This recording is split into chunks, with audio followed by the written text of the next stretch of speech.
पहा सुखी जीवनाचा मंत्र। नमस्कार डॉक्टर। नमस्ते जी, बोला। डॉक्टर, नवजात शिशू ज्यावेळेस जन्म घेते त्यावेळेस त्याच्या लिंगाची नॉर्मल साईज काय असते याबद्दल माहिती पाहिजे। जे अतिशय असा सुंदर प्रश्न तुम्ही विचारलेला आहे की सर्वांना तो आनंद होतो की बस मुलगा झाला की मुलगी झाली, पण ते नॉर्मल आहे का किंवा त्याची साईज वेगवेगळ्या वयात काय असते सांगूया तुम्हाला। बघा, आपल्या डिस्कशनला कास पकडून आपण सर्व उत्तर देतोय, तर आता मी टप्प्याटप्प्यामध्ये काय बदल होतात सांगूया आपण।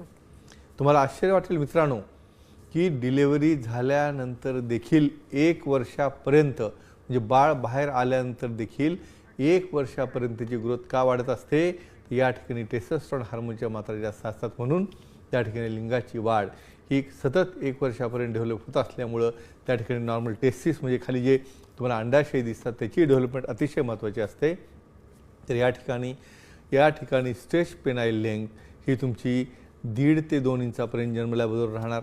हळूहळू तुम्ही जसं प्रौढावस्थेमध्ये याल तशी लांबी 3.5 ते 4 इंचापर्यंत जाते आणि अडल्ट म्हणजे जेव्हा तुम्ही 20-25 मध्ये जाल, जेव्हा तुम्ही लग्नाळू झालेले असता त्यावेळेस तुमची 5.5 ते 6 इंचापर्यंत लेंथ जाते। आणि परत महत्त्वाचं सांगतो, जसं जसं तुम्ही 40-50 क्रॉस करता हार्मोनल इम्बॅलन्स झाल्यामुळं परत लिंग श्रिंक व्हायला लागतं, साईज लहान व्हायला लागते, डायबिटीज बीपीमुळे ते कोलॅप्स व्हायला लागतं, मग या ठिकाणी मेंटेनन्स लागतं आणि या ठिकाणी तज्ज्ञांना जाऊन भेटणं अतिशय आवश्यक असतं। का?